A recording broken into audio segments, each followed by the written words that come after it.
Hi, Mitch Taylor here with Creating Connections podcast, along with my podcast partner. Hi, I'm Vicky Musney. And today we get to visit with our great friend from Down Under. That's right.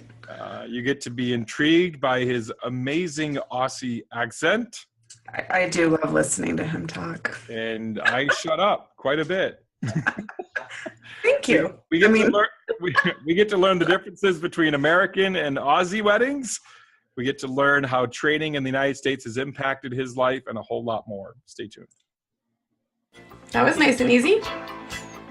What are you talking about? This also speaks to a much bigger issue. Providing personal solutions through understanding people.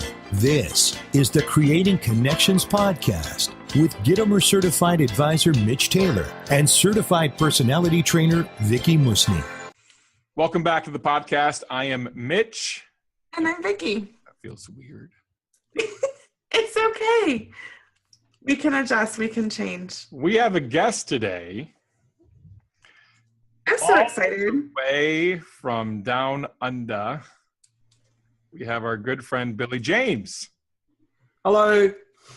Welcome, Billy. I'm so glad we could find a time that we could actually all work in our 3 different time zones in 2 continents. And we're going to shut up. It's a little early, but that's okay. We're going to shut up and let the Aussie talk so all the ladies can All right. Oh. Okay, sounds good. Please. Go ahead, Vicky. Tell us a story. No, seriously, Billy, would you just kind of by introduction tell us a little bit of your story and how you got into weddings and maybe what your business is like? Sure. I was always into music as a very young kid. I'll go quicker than talking about my childhood. And I studied music at university, majoring in percussion and drum kit, and I also did a Bachelor of Music and a Diploma of Education. Nice. And I started teaching music, and I was playing drums and percussion in a lot of bands. And one of the schools I was teaching at got some CDJs, and I had to take them home and learn how to use them in order to teach them to the kids. And I found when I started using them that I really enjoyed that as well. So I started offering to DJ in between sets of gigs we were doing. So corporate gigs, and I was playing drums in bands, and in between the sets I would offer just to DJ rather than just putting, like a CD on or something like that.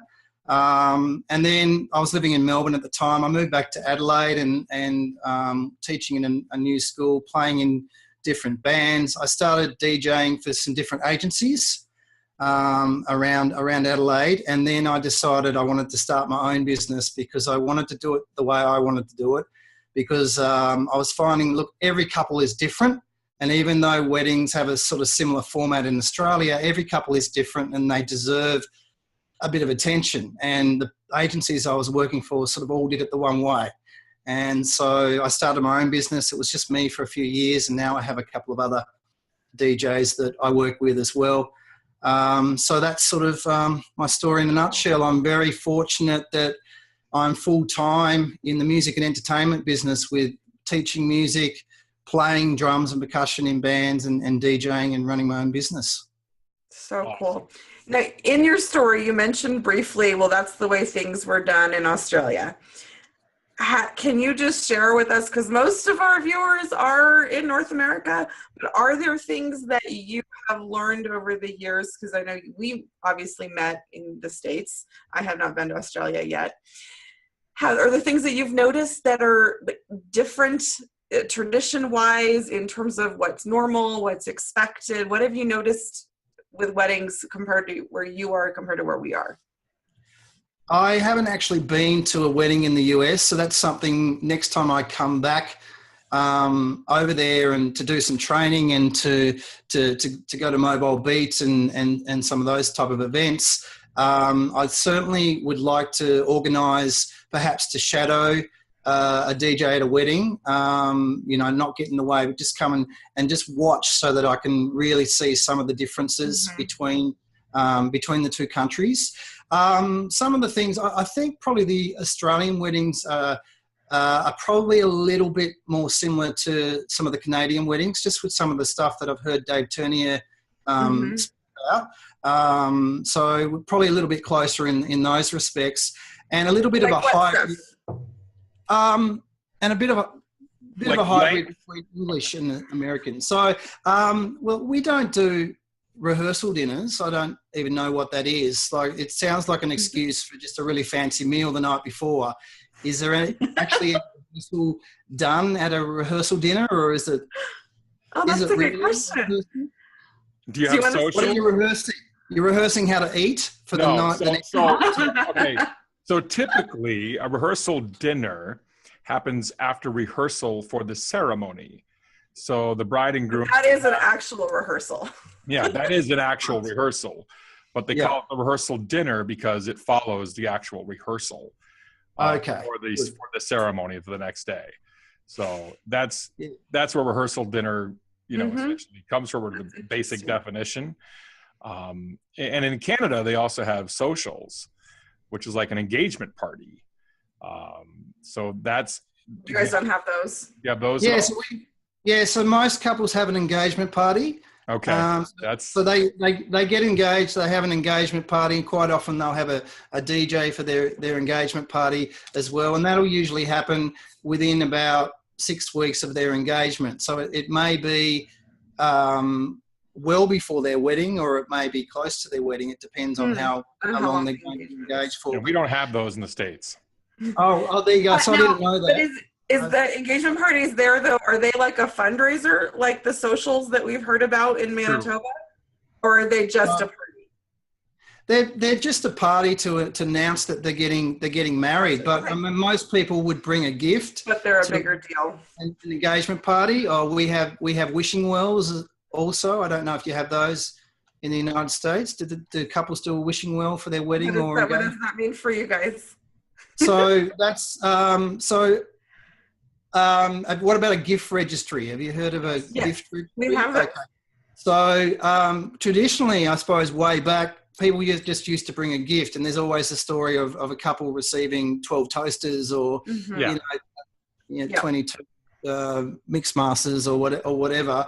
So then the gift registry, I suppose, was a way to avoid that. You could say, well, here's the stuff that we need. But most couples now that get married, they've been together for a while. They probably lived together for a while. They've got everything they need. So a wishing well is where you can put some money in a card and just put it in. Thing that looks, and that's what we call a wishing well. But so it's a little more. It's called a card box here. Yeah. Oh, okay. Yeah. I mean, I love I've seen people that make them wells. I've seen bird cages or little houses, but they don't necessarily have like a universal name for it. Yeah. Okay. And I personally love them. Like whenever my wife Britt and I go to a wedding, we love that. Having to think about the right gift and the fact that they've got it or they haven't. Sure. So we actually like that personally ourselves, but there are some people that may find that a little bit offensive doing something like that.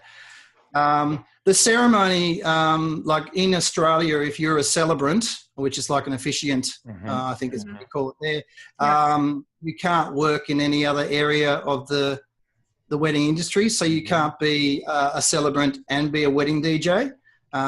So whereas over there, I think you can. You can. Mitch does both. I do both all the time. So I mean, and that's something that I would love to personally be able to do. I think I would really love being a celebrant, but at this stage, it's not something I can do. John Beck recently finished wedding DJing so he could become a celebrant, and he absolutely loves it. He said he was made to be a celebrant. But that's a law. You can't do both. You can't. Very interesting. Okay. Yeah, so it is interesting, and whereas in the UK, you can't choose your celebrant. You pretty much, when you hire a venue, you get the officiant that comes with the venue.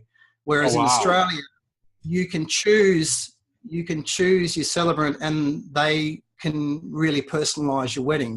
We've got celebrants here who are doing, love versions of love stories and different stuff like that as well. So a lot of similarities to America and a lot of things. I suppose we do a bit of, what Canada does and what you guys do and what the UK does. Most weddings start around 6 and go to 12. That's your reception. It's quite often you'll have a ceremony around about 3 o'clock. Yeah. The bride and groom and their wedding party will head off and have photos, and you might have pre-dinner drinks. All the guests doing pre-dinner drinks for 2 or 3 hours if it's at a winery. So we can have weddings at wineries. I don't think wineries over there can. When I was over there, we have some wineries that do. There are some, not often, but there are some. So that's my favourite, to do them at wineries. But sometimes you'll have couples that'll get married at a church and then their reception is somewhere else. And so those 3 or 4 hours in between, the guests just have to work out what they're going to do before they head to the reception. So tell me, the MC question I want to know. Is that normal for the MC to be the DJ, or is it often a different person? Is it usually a family member or someone that they hire? What's like the norm for you? So the norm here for some time would be that a family member would be your MC. And that's slowly changing. There are a lot more couples starting to realise the importance that a professional master of ceremonies and what they can bring to your wedding, and sometimes it's very difficult when you're there and you're the DJ and they've got someone who's the MC and they might not be so good, and you really made a difference. So I'm trying to do things where I'm talking to couples about the importance of it and saying, look, I'm happy to also work with your MC, and I'm giving them things to read about the importance of MCing, and even I've got a form that is specifically for them to give to their MC to help with announcements and things like that. Good. So they can try and understand that it is quite important. But it is something very traditional that's what happened. It does happen here in Australia. So you are not normally MCing the weddings that you DJ, is that correct? No, I most of them I do. So most of them that I do, I want to be the MC. So I'd say probably out of 10 weddings that I would do, I would probably MC 7 of them. Okay. And then the other ones you provide the information if they really want to use a family member. Okay. Yeah. Cool. But sometimes people, they've really got a family member and you just chat to them and say, look, if you've got Uncle Charlie, your MC, just because you want to give Uncle Charlie a go at something on the day, it's not necessarily the best reason. But if Uncle Charlie is a great speaker, he's funny yet appropriate, he's really well organised, and he's going to bring that, that special touch to your day, then great, Uncle Charlie sounds really good. But let's work with him to let him understand what this really involves. I've seen some great MCs that are part of the family, and I've seen some pretty atrocious stuff as well. I'm sure. And I'm sure that's a sales conversation for you too, from a standpoint of, you could have your friend do it, but we could do it, kind of thing. That could be a sales conversation, right? Yeah, absolutely. And so, big question, we got to wrap up here soon. The big question I want to ask too is, how has the training you've done in the United States, because you traveled over to, Vegas last year. That's where we met, yeah. And where we met. And how has the training you've done in the United States impacted your business? Massive amounts. This year, 2016, has been an absolute turning point for me and the business. As I mentioned, when I was over there with you guys, I was kind of at a crossroads where I was even considering throwing the whole thing in and not continuing. I just didn't know where to go. I've got a couple of guys that are working for me at the moment, whether to continue down the multi-op or whether to go back to just being me in the business. And I've read so much different stuff this year. I've pretty much read most books that are on the list that you gave me, Mitch, when I was over there. And Good. So much. Wow, that's a long list. I'm listening to books in the car all the time. The training I did over there, the sales of solution workshop that I did with you and Vicky were amazing. My meetings have always been quite good with clients, but now they've just gone to a new level where I and the main thing was, ask for that sale. Is you got to, and to all of I've read about 4 or 5 Jeffrey Gitomer books since I've been back as well. And just that, being aware of the buying signals, sometimes they say, oh no. And then the very next sentence, they'll ask you how they pay a deposit, So, and then you're thinking, okay, you're getting mixed signals. So just being aware of some of those things. So, that was excellent doing that course, and it's really changed the way I run a meeting, and the amount I book out of the meetings that I have, but also not necessarily meeting with every client that I send a quote to or talk to about their wedding, because so it's helped me to figure out which clients I want to actually meet with rather than meeting with everybody. So whereas before I might have had 30 quotes and met with 15 of them, now I might do 30, but I might only meet with 8 of them, because I know before I even meet that I'm probably not right for that couple. Interesting. And that's okay. For your business model, that's important, because you're not talking about booking out a staff. You're talking about booking you, right? Yeah, well, me and Paul and Sophie, so I'm not a big, so I'm not a big multi-op. Yeah, I have a couple, and they, they dot the I's, cross the T's. They're very good at what they do. And so I'm not interested at this stage in being like someone that has 20 different DJs. I've also got a couple of other guys that do some parties and stuff. Okay, but so do you have some? myself, Paul and Sophie are the ones that do weddings. Okay. Awesome.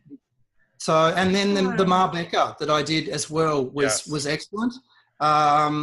I've got an extensive music background in music technology. So, some of the stuff in there about mic technique and stuff like that, I knew about, but all the other stuff about the importance of whenever you open your mouth, it must have a purpose, in those workshops has really helped me craft the things that I say as a master of ceremonies. The coming over there in March this year has been a massive turning point. I've also been to the DJ Alliance Australasia here, and I've joined that as well. So I'm now part of that organisation as well, which is excellent. And we do, these Zoom sort of conferences once a month, and that's excellent. So the networking as well that I learnt when I was over there, I'm starting to do here now as well. So getting in contact with DJs in South Australia and thinking of it more as an opportunity to network and discuss things rather than thinking of it as a competition. Yeah. Mm-hmm.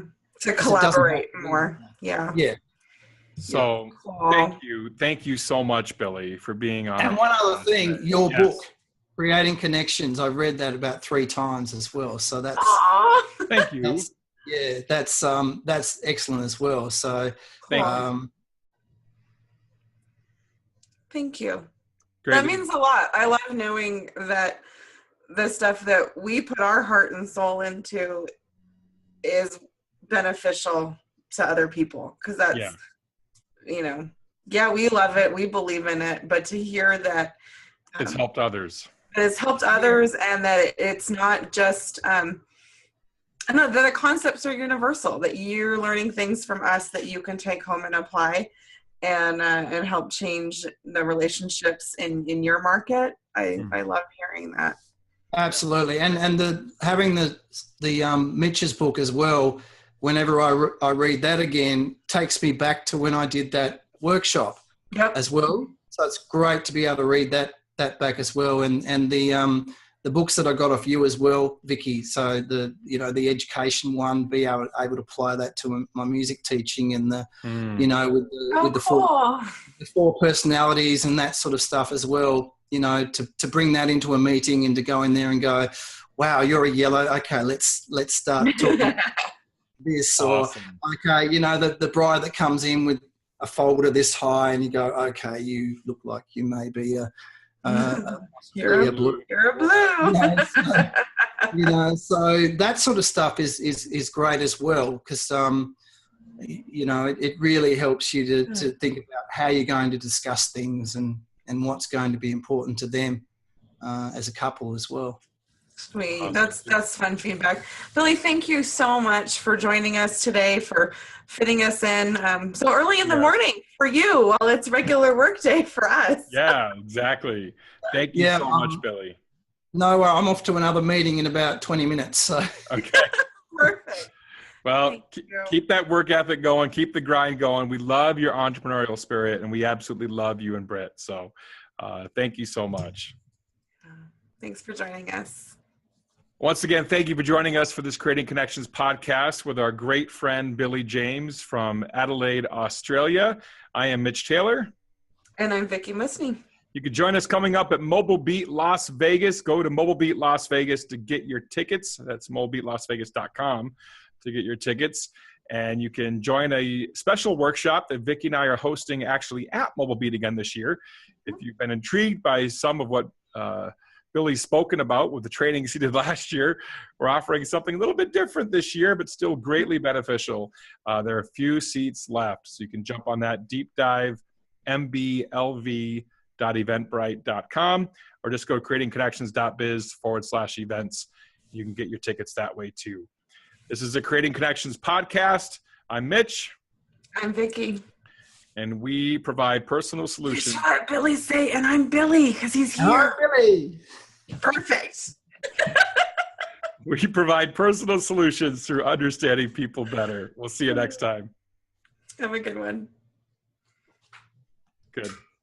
Thank you for listening to the Creating Connections podcast with Gitomer Certified Advisor Mitch Taylor and Certified Personality Trainer Vicky Musney.